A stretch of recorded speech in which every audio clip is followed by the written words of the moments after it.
Análises e Perspectivas 2023-2024.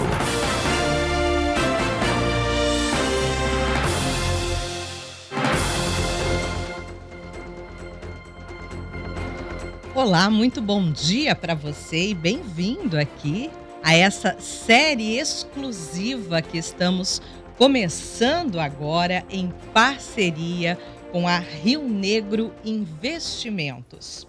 É a série Análise e Perspectivas 2023-2024. Serão aí 4 episódios com análises aprofundadas sobre temas ligados a diversas áreas, como política, social, econômica, ambiental, tributária, fiscal. Todos esses setores aí que influenciam diretamente o setor financeiro e a tomada de decisão dos investidores, principalmente aí de médio e longo prazos.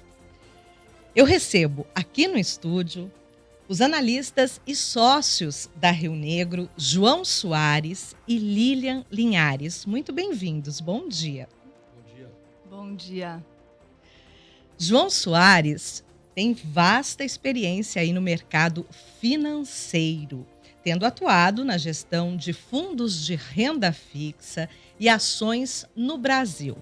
Nos Estados Unidos, em Nova York, ele trabalhou em banco de investimentos antes de empreender com a Rio Negro, que começou aqui em Campo Grande, a sede em Campo Grande, mas a Rio Negro já está tomando espaço no Centro-Oeste brasileiro, um espaço merecido, numa parceria aí com a XP, uma das maiores corretoras independentes do país. E Lilian Linhares acumula também mais aí de 20 anos de experiência no setor financeiro, já atuou na Gávea Investimentos, Sequoia Investimentos, foi inclusive uma das fundadoras, e na divisão de Investment Banking para a América Latina da Goldman Sachs. Bom, vocês estão primeiro de parabéns, né? Afinal, a Rio Negro Investimentos foi eleita aí, eleito o melhor escritório do Centro-Oeste pela XP, né? Uma empresa jovem aí já com essa bagagem. Parabéns, viu? Obrigado, eu que agradeço. Acho que é um reconhecimento que foi muito importante para o escritório, né, para Rio Negro. A gente construiu a empresa em 2019 com a ideia de trazer para o Centro-Oeste algo diferente, algo que não existia por aqui ainda, o acesso ao mercado financeiro de forma simplificada, mas com bastante profundidade e muita responsabilidade também, né? Essa foi a ideia da Rio Negro na fundação e a gente ficou super feliz em construir essa história aí ao longo desses últimos 5 anos.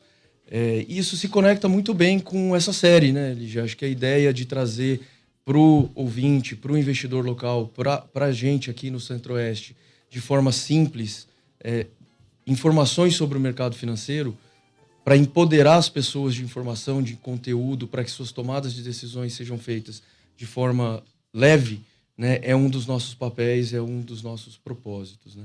Então a gente está feliz com a série, né, de ter construído isso em parceria com vocês, trazer esse conteúdo de qualidade, olhando primeiramente aí o cenário global e como isso nos impacta, depois olhando o mercado local, como isso também influencia o mercado financeiro, para na semana que vem a gente olhar um pouco mais as perspectivas para o Brasil, né? A gente vai ter convidados na semana que vem. Convidados especiais. Então teremos aí uma semana de análises e depois uma semana de tendências, né? O que vem por aí no mercado financeiro. Isso aí. E finalizando com algo mais regional, que também é parte do nosso papel. A gente quer funcionar como um hub de conhecimento aqui no Centro-Oeste e ajudando as pessoas a navegarem, né, esse ambiente mais local nosso, né, mais regionalizado. Então, o último episódio a gente vai estar muito focado aí no Mato Grosso do Sul e no Centro-Oeste. Muito bem. Lilian, e para a gente começar aí, já fazendo então essa análise, vamos falar então, é uma retrospectiva ao longo de 2023, né? Como hoje o nosso tema é o cenário mundial, eu começo te perguntando aí. Se a gente olhar lá atrás, a gente vê que os mercados começaram um pouco pessimistas 2023, né? A gente tinha os juros muito elevados, tínhamos inflação alta, as empresas jogando para baixo aí a projeção, né, de lucro. Então, estava muito ruim o cenário no início do ano. Então, vamos começar por lá? O que isso impactou lá atrás, até a gente chegar aqui ao final do ano já, né? Perfeito, exatamente, né? Então a gente começa aí falando, né? O ideal aqui a gente quer buscar fazer essa retrospectiva até para entender, né, da onde a gente veio, né, e para onde a gente está indo, né? Então, assim, o ano ele teve notícias ruins. A gente também teve notícias positivas, né? Como a queda da inflação. Mas a gente teve aí, né, vários temas geopolíticos, né, bem complexos também. Né? E como você falou, né, a alta, né, de juros, né, no Brasil e no mundo, impactando todas as economias. Né? Foi um ano duro, foi um ano difícil para os mercados, né? Foi difícil, a gente viu aí diversas classes de ativos sendo impactadas, tanto a renda fixa, né, quanto a renda variável, as bolsas, né, ao redor do mundo sendo impactadas. O que é raro de ver, né, essas duas classes de ativos sendo impactadas negativamente ao mesmo tempo. Simultaneamente, né? Exatamente. Mas a gente já está vendo alguma mudança aí, né? Então, como você falou, o ano ele começa em meio a uma série de preocupações, né? Globalmente, os mercados estavam, né, muito preocupados com a inflação extremamente alta ao redor do mundo. Aqui no Brasil, né, a gente vai hoje falar um pouco mais de cenário global, mas aqui no Brasil a gente já tinha dado início, né, ao aumento de juros. E os Estados Unidos e Europa estavam aí um pouco atrás desse movimento, né, mas já num movimento de elevação de taxas de juros, né? E o que a gente fala aqui, né, que existe um preço no mundo que guia todos os demais preços, né, que é exatamente a taxa de juros americana. E esse foi toda a fonte, né, de preocupação, que até que ponto a taxa de juros por lá ia subir, impactando aí os preços, né, em todos os mercados. Aliás, João, uma surpresa para o mundo todo essa inflação americana, né? É algo que não é muito comum acontecer por lá. O reflexo disso foi o aumento da taxa de juros básica americana para patamares mais altos nos últimos 22 anos, algo dessa magnitude. Acho que a Lilian pontuou muito bem, né? O juro norte-americano funciona como um centro de gravidade para o mercado financeiro, né? E aí isso impacta todas as outras classes de ativo. E a gente começou o ano com os analistas de mercado com isso em mente, olhando principalmente até onde o Banco Central americano iria puxar essa taxa de juros lá e já pensando em que momento ele voltaria a fazer cortes, né? É um movimento cíclico e o mercado sempre antecipa, né, Lígia? Então, o mercado começou a pensar muito sobre até onde iria, por quanto tempo se estabilizaria e quando começaria o movimento de corte de taxa de juros americano. Vamos começar, então. Eu acho que a gente podia fazer uma análise aqui trimestral, né? Como é que foi aí o cenário no primeiro trimestre, diante desse janeiro temeroso aí? Exatamente, né? Então, a gente falou um pouco aqui dos Estados Unidos, né? Desse começo da elevação das taxas de juros por lá, mas não só por lá, né? A gente também teve elevação de taxas de juros ali, já começando o ano, as taxas de juros na Europa também subindo, né? As preocupações com a inflação eram mundiais, né? Tanto nos Estados Unidos quanto na Europa. Ainda reflexo da pandemia, talvez? Exatamente, né? Muito reflexo da pandemia, né? De todos os incentivos, né, que foram colocados na economia, né, ali para segurar uma depressão maior, né? E esse reflexo de tudo que aconteceu lá atrás, né, em relação à inflação, né? Não só a entrada de recursos, né, feita na economia, mas também a gente teve aquela disrupção das cadeias produtivas ao redor do mundo, né? com os fechamentos de diversos países e das cadeias logísticas todas, né? Isso impactou negativamente, né, todas as economias do mundo, e a gente abriu o ano ali, o primeiro trimestre, né, vamos falar assim, com Europa também não só sentindo esses efeitos da inflação, mas também passando, né, por um grau elevado de incerteza quanto à guerra entre Rússia e Ucrânia, né, que já vinha acontecendo e que fez ali um aniversário de um ano nesse primeiro trimestre, né? Uhum. Então, uma preocupação além das outras, principalmente no quesito segurança energética, né, de custos da energia, dado que a energia consumida na Europa, né, ela vem muito da Rússia. Então, isso impactou ali também os preços na Europa. E, para não deixar de fora, né, eu acho que no começo do ano a gente também tem que falar de China, né? Foi um país aí que teve uma dinâmica bem diferente de Estados Unidos e Europa, mas não menos importante, né? A China, a gente abre o ano com a abertura da economia pós-Covid, né? Enquanto os outros países já tinham se aberto, a China ela veio ali um pouco atrás, né? Bastante atrás, e existe uma expectativa muito grande da retomada da economia da China com essa abertura, né? Dado todo o consumo ali represado, vamos falar assim, durante o período de fechamento pós-Covid. E aí se esperava que a China viesse bombando e não foi o que aconteceu, né? A expectativa de uma atividade acelerada na China era alta.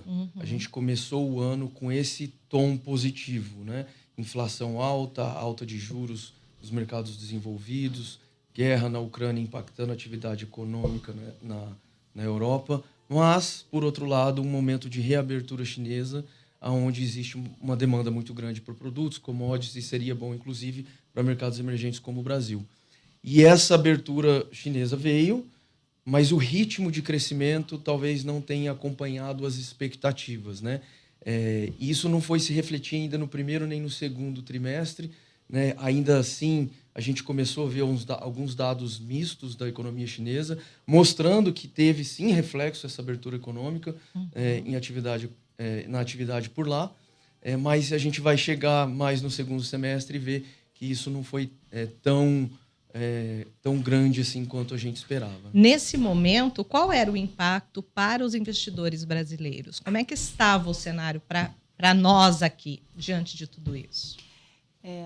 O que aconteceu aqui, né, é que a gente estava, eu acho que o Brasil ele acaba, né, sendo impactado diretamente por esse ânimo global. Porque, né, se a gente tem a maior incerteza no cenário global, isso acaba refletindo em maiores níveis de risco, né? Então, principalmente, o investidor estrangeiro, quando você tem uma elevação de nível de risco internacionalmente, normalmente você tem uma fuga de capitais, sim, de países, né, como o Brasil, como economias emergentes, para mercados mais robustos, né, como o mercado americano, o mercado europeu, para economias mais maduras. Então, foi o que a gente viu acontecer ao longo do ano, em determinados momentos, onde todo momento que você tinha um pouco de risco maior no radar, essa fuga acabava impactando negativamente aqui os nossos mercados, com a saída, principalmente, do investidor estrangeiro dos mercados brasileiros.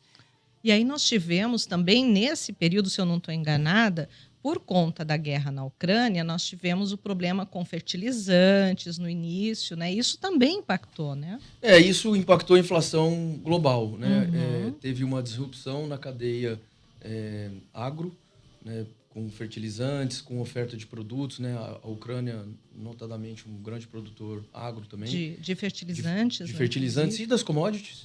Né? E isso acabou sendo impactado e o mercado das commodities ficou bastante volátil. Só que foi além do agro, ele foi, inclusive, nas commodities energéticas, né? Porque Rússia, Ucrânia, existe todo um canal de suprimento para a Europa de gás natural e petróleo.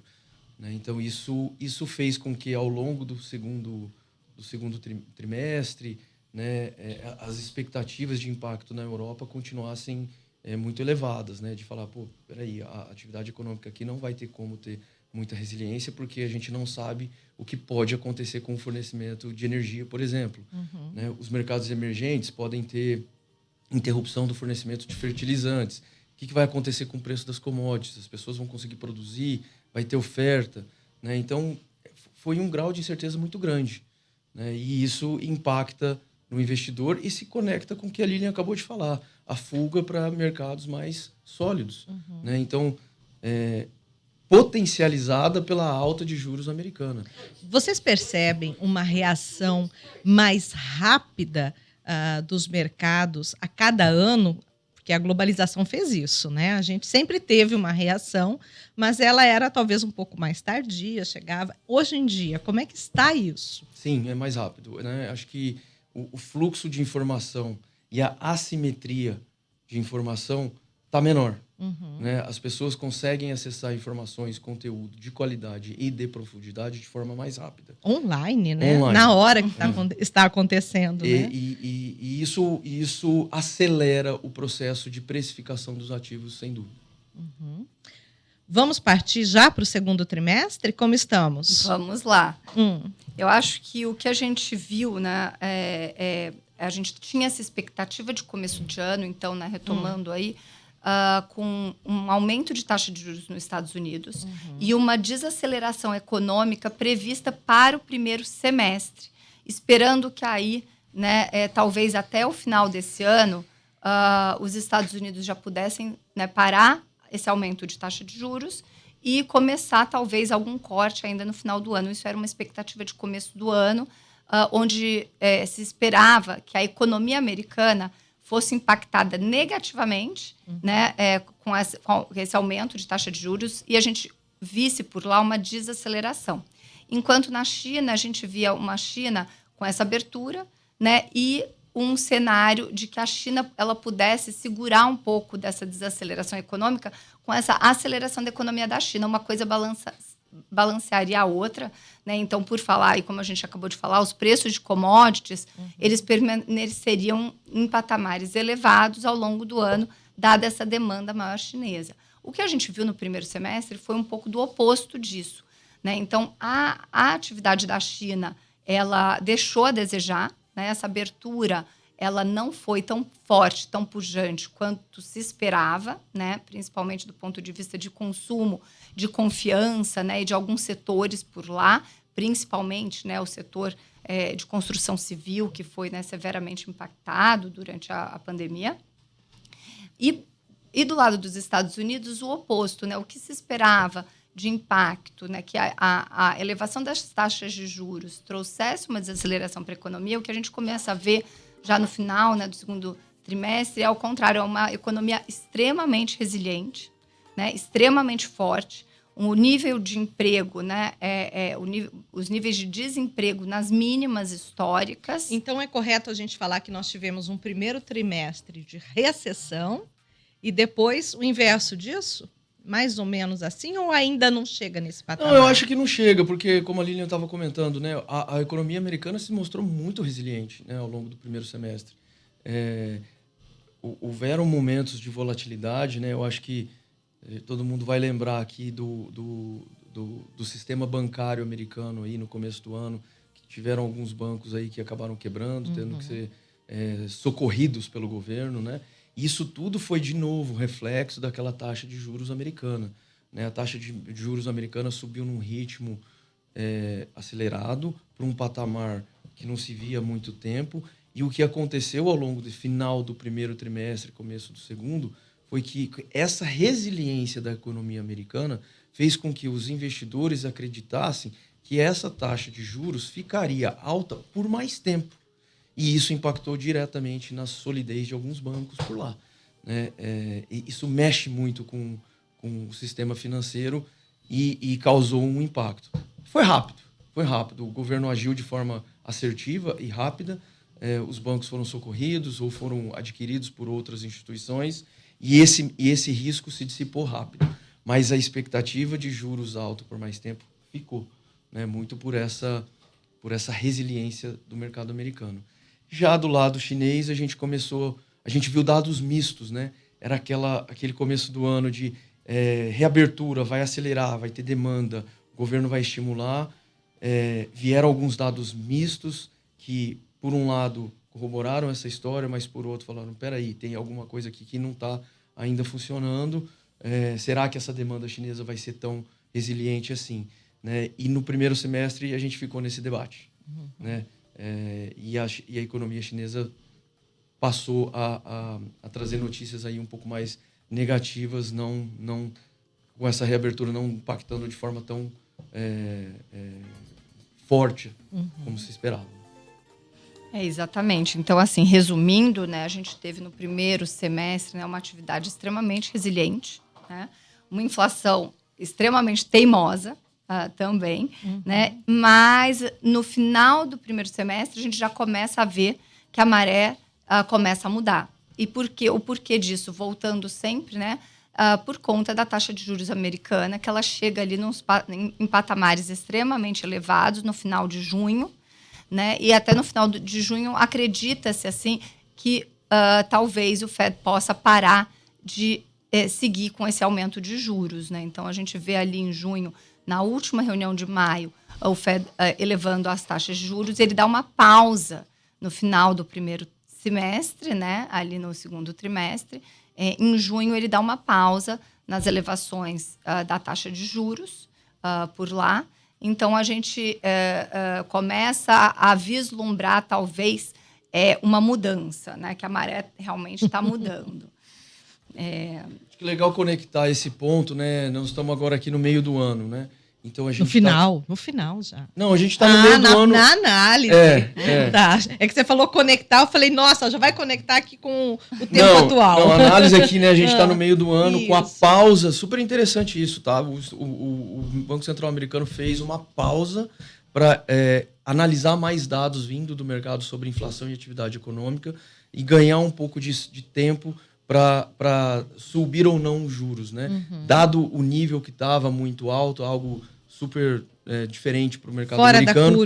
Fora da curva, ele decidiu parar. E é legal fazer uma conexão com a América Latina. A América Latina estava num ciclo de alta de juros mais adiantado. A gente já estava começando a ver aqui o impacto na inflação, né? A gente já vendo a inflação voltando de forma mais acelerada do que a gente estava vendo no mercado americano ou até no mercado europeu. E aqui, por que isso? Por que o nosso mercado reage assim, João? Porque a gente começou antes o ciclo de alta. A gente começou praticamente um ano antes o ciclo de alta de juros por aqui. A gente não, né? A América Latina como um todo. Sim. E aí a Argentina também tem impacto nisso, né? A Argentina, Chile, Peru, todo mundo, México, né? A gente começou antes o ciclo de aperto monetário. Né? Por quê? Porque a gente tem que fazer ele de forma mais agressiva. Nós estamos falando de uma taxa americana lá de 5, 5,5%. A gente chegou a 13,75% aqui. Né? Isso foi ao longo de um período mais longo para chegar, impactou, a inflação começou a ceder. Então, enquanto a gente estava vendo o mercado americano pensar sobre o fim da alta, os mercados latino-americanos já estavam pensando no começo da queda. Isso é super importante, porque queda de juros fomenta a economia, reflete nos ativos, né? Principalmente os ativos de risco, de forma positiva. Né? Então, percebe a mudança no tom? Né? Meio do ano a gente já num ciclo mais maduro de aperto monetário. Exatamente. Inclusive, né, a gente começa o meio do ano, ali em julho, né, apesar dessa pausa que o Fed deu, aguardando, né, mais dados, principalmente, né, o Banco Central americano ele depende muito, e assim como aqui, né, dos dados que vão saindo para analisar, né, o ritmo, né, seja da alta, seja de uma pausa, ou seja de cortes. Ele ali no meio do ano, após essa pausa, ele volta a subir os juros, né, mais uma vez em julho. Então a gente começa o segundo semestre, né, o terceiro trimestre aí do ano, com mais uma alta de juros pelo lado dos Estados Unidos, dado que a inflação lá ainda mostra essa certa teimosia. E aqui no Brasil, a gente vê, na verdade, o primeiro país a iniciar esses cortes que o João falou, né? A América Latina, né? Em outro momento, o primeiro país foi o Chile, ali exatamente no final de julho, no finalzinho de julho, ele é o primeiro país a cortar os juros. E, na sequência, logo ali, alguns dias depois, né, no dia 2 de agosto, o Banco Central Brasileiro já inicia os cortes por aqui. Né? Então, de mostrando... forma tímida, mas começa, né? Exatamente, dado que, apesar da gente ter aqui uma inflação cedendo, né, o que impede muito a gente de cortar mais, além das nossas questões locais e das preocupações aqui, que a gente vai entrar, né, no nosso próximo painel sobre o Brasil, mas o que também impacta muito é a questão da taxa de juros americana. Sim. Então, a gente não consegue derrubar a taxa de juros local se os Estados Unidos continuam subindo a taxa por lá. Pode ter esse descasamento que ocorreu, né? O juros americano ainda subindo e a gente começando a cortar, mas ele é um impeditivo para a gente, dado que esse diferencial que a gente chama no mercado, né? O diferencial entre Brasil e Estados Unidos de juros, ele não pode ter um nível muito grande, porque senão, se você tiver uma taxa de juros muito baixa por aqui e uma taxa de juros muito alta por lá, todo aquilo que a gente falou no começo, né, do programa... É a fuga, né? A fuga de capitais do país, né, para outras regiões. Eu vou pedir licença para vocês, para a gente fazer uma pausa para o nosso intervalo rapidinho e a gente volta já com o segundo bloco aí desse primeiro episódio da série Análises e Perspectivas 2023-2024 sobre o mercado financeiro, uma parceria da CBN Campo Grande com a Rio Negro Investimentos. Nós voltamos já. CBN Campo Grande e Rio Negro Investimentos apresentam Análises e Perspectivas 2023-2024.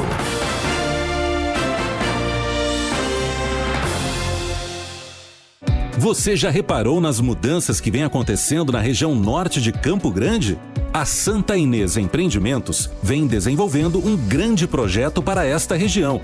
Já construímos e entregamos o condomínio Reserva Santa Inês e as obras do loteamento Világio Santa Inês estão a todo vapor. Muita coisa boa ainda está por vir. Para não perder nenhuma oportunidade, conecte-se com a gente nas redes sociais, @Santa Inês Empreendimentos. Alegria é poder ensinar, no sorriso o prazer de aprender. Quero impulsos pra poder voar, ser feliz, me preparar para vencer.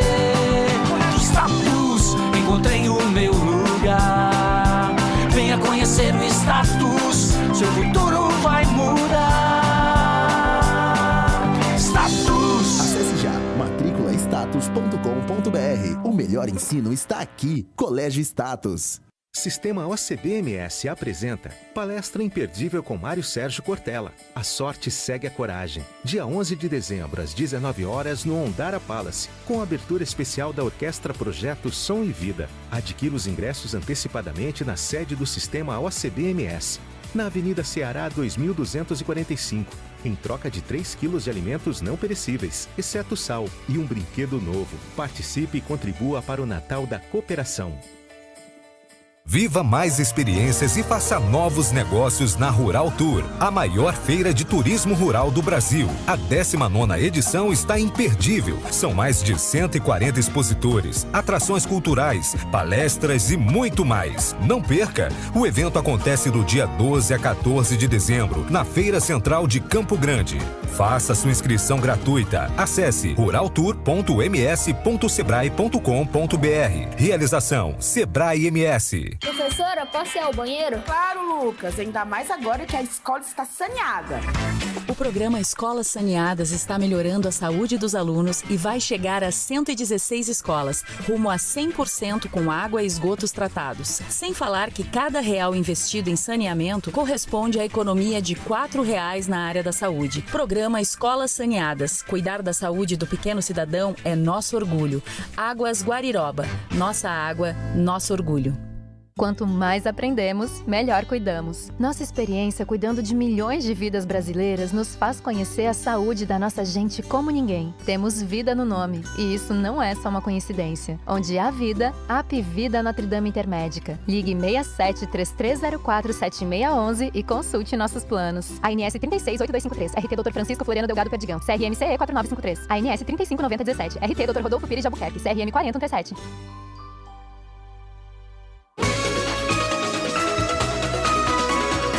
CBN Campo Grande.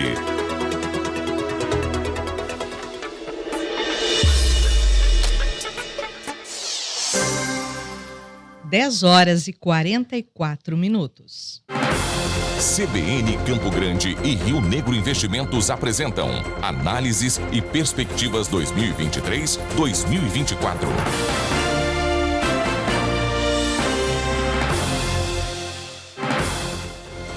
Nós estamos aqui no primeiro episódio da série Análise e Perspectivas 2023-2024 sobre o mercado financeiro, uma parceria com a Rio Negro Investimentos. Eu estou recebendo aqui no estúdio hoje os analistas, os especialistas em mercado financeiro, João Soares e Lilian Linhares, da Rio Negro. Continuando aqui, para a gente resumir, nós falamos do primeiro e segundo trimestre aí de 2023, resumindo esse primeiro semestre, né, a partir de uma análise aí das nossas commodities e a influência delas. A gente terminou o primeiro semestre num momento onde as commodities estavam passando por um pouco de resiliência com relação a preços, né? E a influência disso veio da guerra Ucrânia e Rússia, né, para as commodities agrícolas, a OPEP entrando no mercado, fazendo corte na produção, então mantendo o preço das commodities energéticas um pouco mais elevado também, e uma expectativa ainda da China ter uma aceleração econômica ao longo do ano, agora um pouco mais... A China que demorou para abrir da Covid, né? Sim. Demorou muito, né? Demorou para abrir, a gente começou o ano com essa abertura da economia chinesa, esperando que isso se refletisse de forma bastante acentuada na demanda por produtos globais e na atividade econômica global. Isso veio se desenrolando ao longo do primeiro semestre e não aconteceu, né? Então a gente começa o segundo semestre com as commodities impactadas também por isso, porque os analistas, né, acreditavam que a demanda chinesa ainda poderia chegar, e agora um pouco mais baseada por estímulos econômicos do governo, né? E aí a gente começa esse segundo semestre num ciclo mais maduro do aperto monetário global, sendo mercados emergentes como o Brasil e outros aqui na América Latina já em momentos de início de corte de juros, e o mercado americano já debatendo muito o final do ciclo de alta, né? Então, numa fase mais madura desse aperto monetário. E as commodities, né, mostrando um pouco de resiliência de preço. E o que a gente viu, né, essa mudança dos humores e das expectativas, seja quanto à China, Estados Unidos, Europa, né, e essas incertezas ainda, né, porque a guerra ainda, né, em andamento, né, na Rússia e outras coisas acontecendo ao redor do mundo, isso impactou os mercados aí com uma grande volatilidade. Então, o que a gente vê tanto nos preços das commodities é uma grande volatilidade, né? A gente começa o segundo semestre com preços de commodities em patamares elevados, mas a gente tem aí movimentos de altas e baixas no meio do caminho, né? Então, esse ano, acho que uma das coisas que ele se caracterizou por muita volatilidade, né? E quando a gente fala de volatilidade, a gente está falando de risco. E isso que dificulta aí as decisões de investimento. E eu ia até perguntar para vocês, num momento como esse, o cliente aí da Rio Negro, né? Como é que vocês mostram esse cenário para ele e ajudam aí a reduzir os riscos? Esse é um ótimo ponto, assim, né? O cliente na Rio Negro, a gente costuma dizer que ele ele não se surpreende com a performance da carteira de investimentos dele, né? Porque está sempre muito alinhado o que pode acontecer com a carteira de investimentos dele. Seja para o lado positivo, seja para o lado negativo, né? Ele pode, às vezes, achar ruim, né? Não está muito satisfeito, mas isso está dentro da característica da carteira que foi montada, caso aconteça. Né? O que a gente alinha com os clientes é que o investimento é de longo prazo, né? E ele tem o seu ciclo. Ele tem o seu ciclo, né? E é importante a gente ter a resiliência por navegar ao longo desses ciclos, né? Então, assim, foi, de fato, um ano que a gente teve bastante conversas duras com os clientes, porque os clientes montaram carteiras de longo prazo, essas carteiras apresentam um pouco de volatilidade, e foi um ano difícil, foi um ano de bastante volatilidade, né?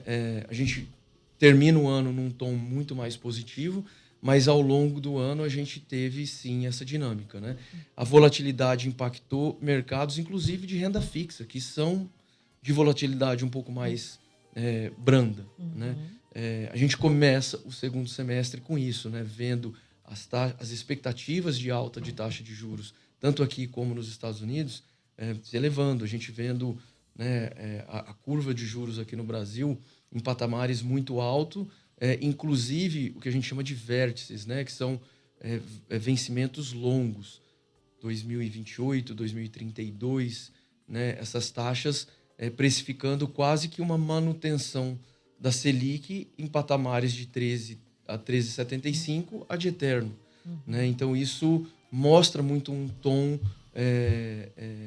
de incerteza do investidor. De retração mesmo. De retração. Né? Exatamente. A gente vê aí, né, no segundo semestre uma nova onda de aversão a risco. Ela toma conta dos mercados, né? A gente vai ver ali durante setembro e outubro foram meses extremamente críticos para os mercados aqui e lá fora, principalmente, né, em relação ao que o João acabou de falar, a essa expectativa de taxas de juros mais longas por mais tempo.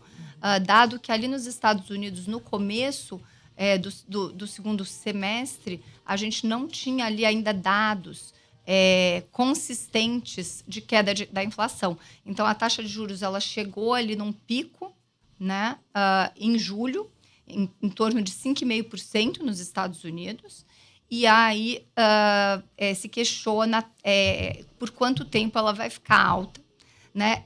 E que os cortes eles não estão ainda tão à vista, né? Então você já não vê uma reversão. E como os mercados eles trabalham muito, né, com a expectativa, essa expectativa de uma manutenção por mais tempo da taxa de juros mais alta, né, tem esse impacto nos mercados, nas bolsas, no mercado de renda fixa, como o João falou, de uma maneira que a gente não via fazia muito tempo, né? Basicamente, né, a gente tem ali várias fontes, né, essas fontes de questionamentos, e aí, somado a isso, a gente entra ali no início de outubro, né, com um evento não esperado, que foi no dia 7 de outubro, a gente tem o ataque do Hamas, né, na faixa de Gaza, em Israel. Então, além das preocupações com questões econômicas, né, a gente começa a ter preocupações do ponto de vista geopolítico, né? E por que isso impacta negativamente os mercados, dado que é uma região relativamente pequena, né? Apesar, a gente não pode tirar aqui, né, o peso ali daquela tragédia, né, local, a questão humana, sim, mas do ponto de vista de mercados, né, o que é a preocupação ali? Começa-se uma preocupação de uma instabilidade, né, no Oriente Médio, e isso impactaria, poderia, né, impactar negativamente o fornecimento, né, de petróleo para o mundo, dado que alguns players ali envolvidos, né, são grandes fornecedores de petróleo, e isso impactando preços, né, das commodities energéticas no mundo, que, como a gente já falou, já vinham ali um tanto voláteis, né, impactando negativamente a inflação, mais uma vez, né? Eu vou perguntar uma situação para vocês que é assim, do ponto de vista jornalístico, não do mercado financeiro, voltou-se o olhar muito para a faixa de Gaza, esqueceu-se da Ucrânia um pouco e da Rússia, do ponto de vista jornalístico. E no mercado financeiro? Eu acho que acumula com o outro, né? Porque os riscos são parecidos para o mercado financeiro, que é esse do fornecimento de petróleo, né? Então, impacto direto na energia. É a região, Oriente Médio, é isso que traz para o investidor. Então, para as duas situações, impactou da mesma forma para o mercado financeiro. É porque a gente sabe muito da especulação também que se faz, né?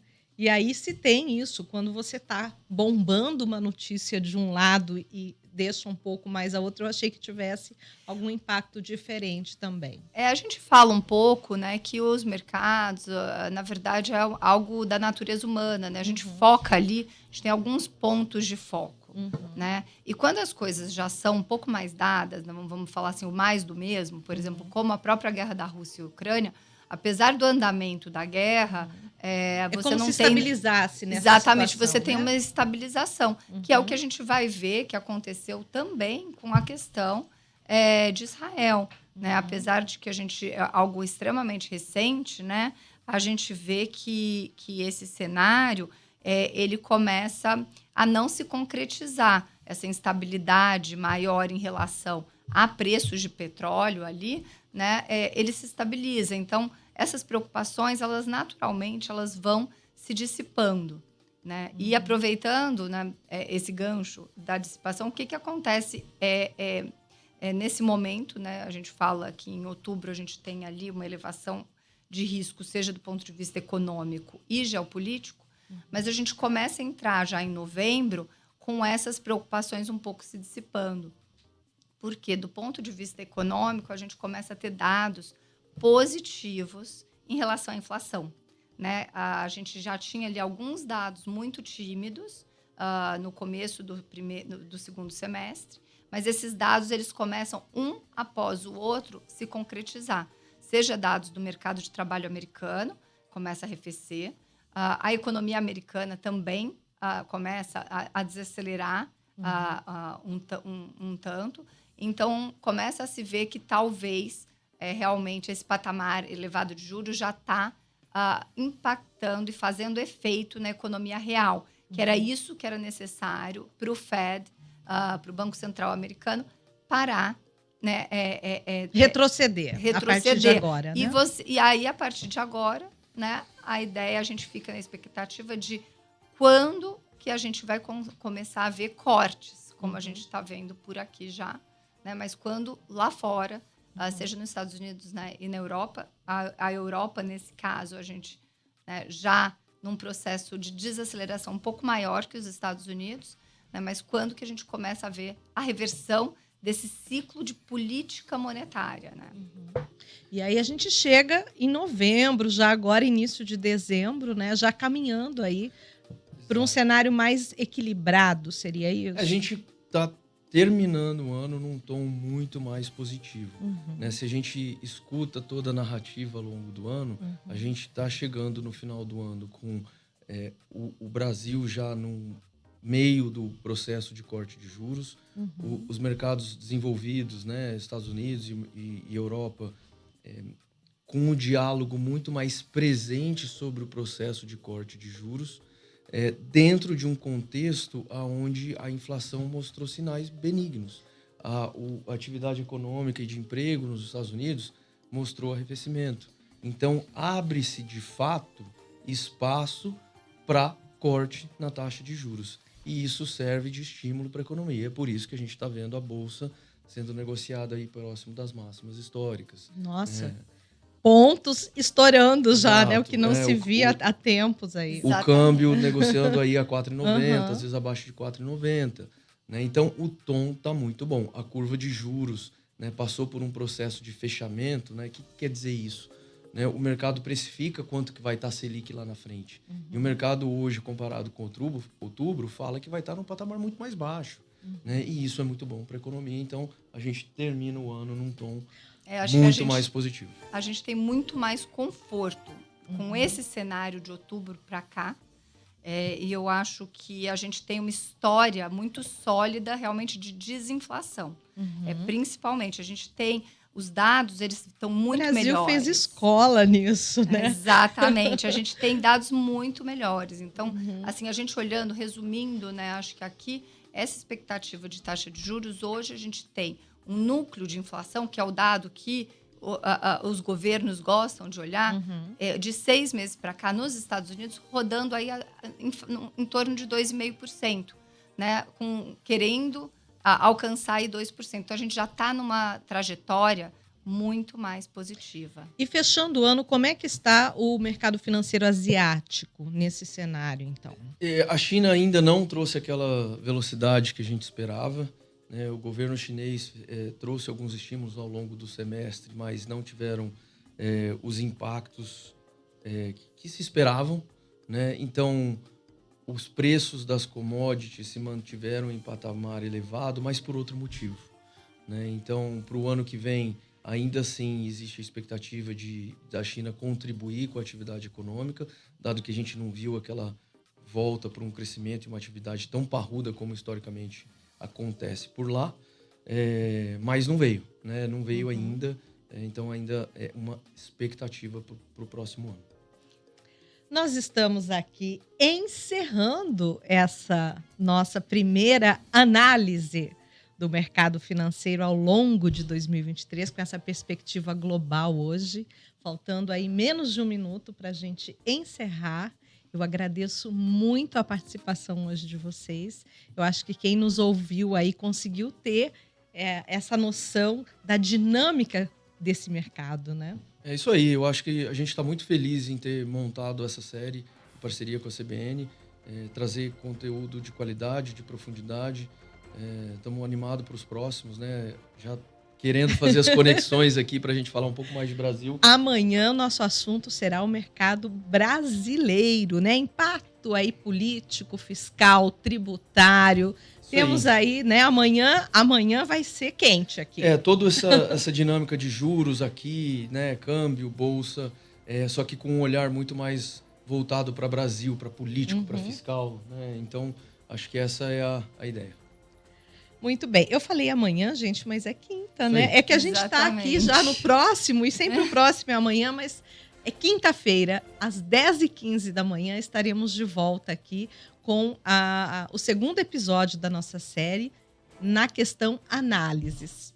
Obrigada, viu? Muito obrigada. Bom dia, boa semana. Eu que agradeço, bom dia e até quinta-feira. Uma ótima semana a todos.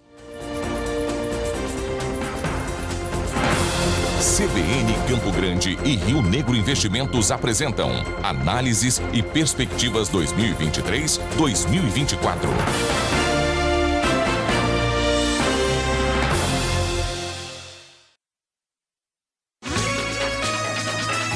CBN Campo Grande. Oferecimento: Construtora Saraiva de Resende. Conheça o Edifício Gibran, o empreendimento mais que completo. Vem pro Açaí, economia, variedade e boas festas com muita prosperidade. E vem junto, somos a Cressol, uma instituição financeira cooperativa.